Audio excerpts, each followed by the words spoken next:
Good day. The title of this video is The Lethal Ideal Behind the So-Called Smart Motorways. I am a fairly irregular subscriber to a publication which is called the New Civil Engineering. It's a roundup of civil engineering practices, stories and problems within the construction area in Great Britain. And one of the so-called new ideas from this so-called government of ours is to provide extra emergency places to pull in on the so-called smart motorways, because they're so-called smart because they either have 1, 2, 3 or 4 lanes running, and they can vary the speed, the regulated speed on the motorway, and the whole general idea is that they can deal with more traffic. Unfortunately, and it is a very big unfortunately, the designers of the equipment and the electronics completely failed to understand both the complexity of the situation and the need for the spending of a great deal more of money than they had allowed, if I can explain.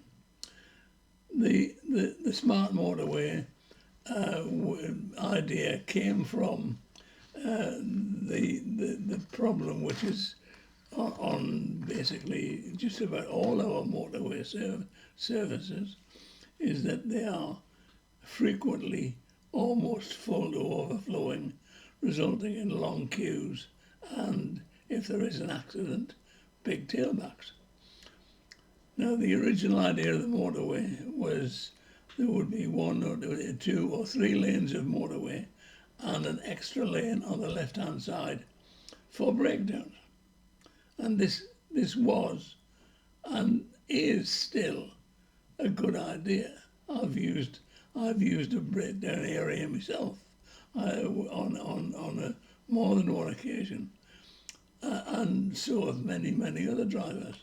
And you use the breakdown area in the knowledge that you are comparatively safe, in that not too many idiots drive on the breakdown area, because it is against the bloody law.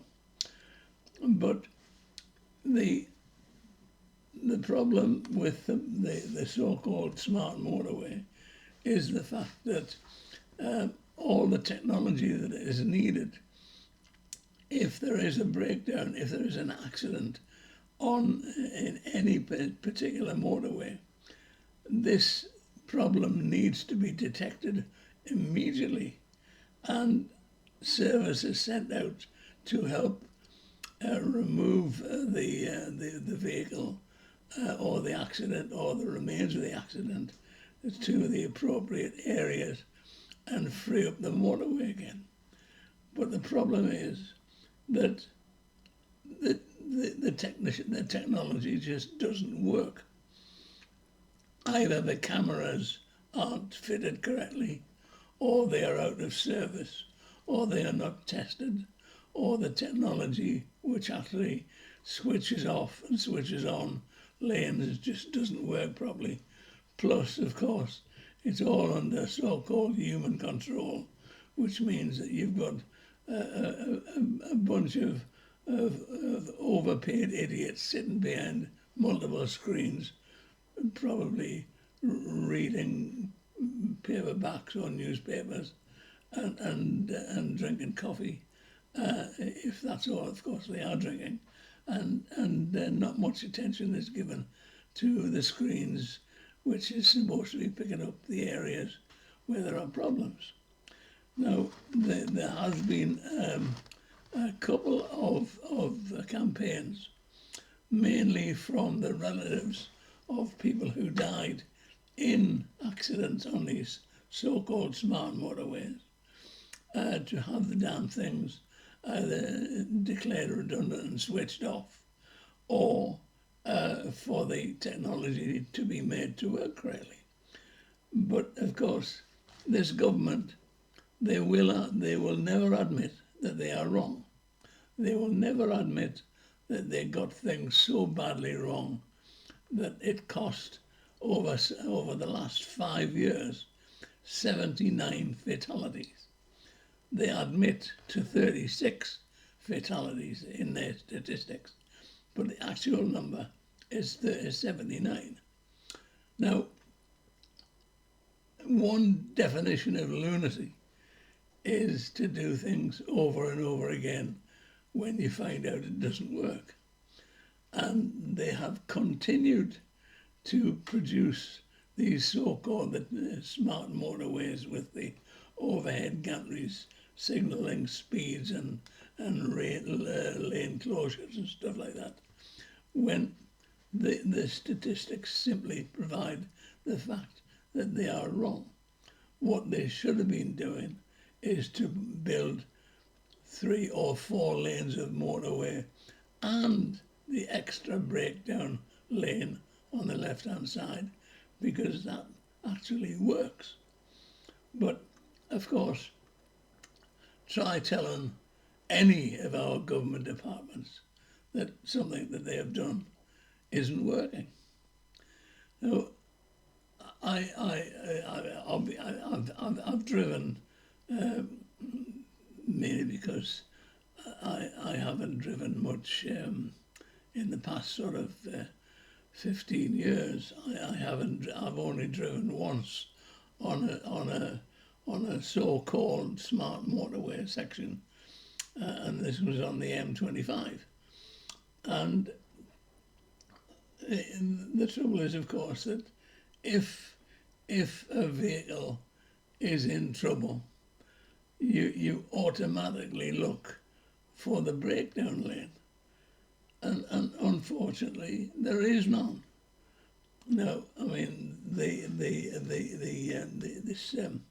this new civil engineering publication was stating that the government is proposing to spend a great deal of money in providing more emergency turn-off places on these so-called smart motorways, keeping the ridiculous and lunatic aspect of the motorways as at present, and hoping against hope that if someone is breaking down, they will reach the emergency area, which is now going to be about every 3/4 of a mile or something like that, instead of being able, as of right now, on an ordinary motorway, to go slowly across 1, 2, or 3 lanes and safely, or fairly safely, park in the breakdown lane, because then you know you are safe. If you get out your car on the left-hand side and get away from the vehicle itself, then you're even more safe. But that's one side of it. But the cost in terms of the extra time required to build these emergency turn-off areas, which are usually supposed to be about maybe 100 yards long, so you can get in and coast to a smooth stop. Because you would have to, because the contractor would have to literally cone off one whole lane of that motorway for at least 6 months, so that you get the required area of safe working to build the bloody emergency things in the first place. when when they could have planned for this in advance and made the motorway just a little bit wider and made one lane fully as a breakdown area. But they will not do that. 79 lives it's cost, and they will not admit they made a mistake. This Tory government is just as bad as the Labour government before them. They will not admit they made a mistake. They will not admit that they were wrong. And unfortunately, I can see no way of actually getting rid of either the Tory or the Labour parties in power, because it's first past the post. If, as some people are sort of calling for, a system of proportional representation, which means that the smaller parties may well have a look in, yes, but the trouble is that neither the Labour Party nor the Tory Party would be willing to even consider proportional representation, because that would mean that they lose their dominance in the system. In the meantime, more and more cars crowd onto those so-called smart motorways. More and more cars mean the greater chance of accidents, and more grieving relatives will be mounting ever more campaigns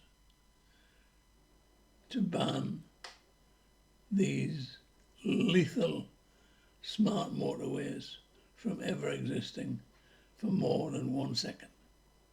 I thank you for your time, and I hope to see you again.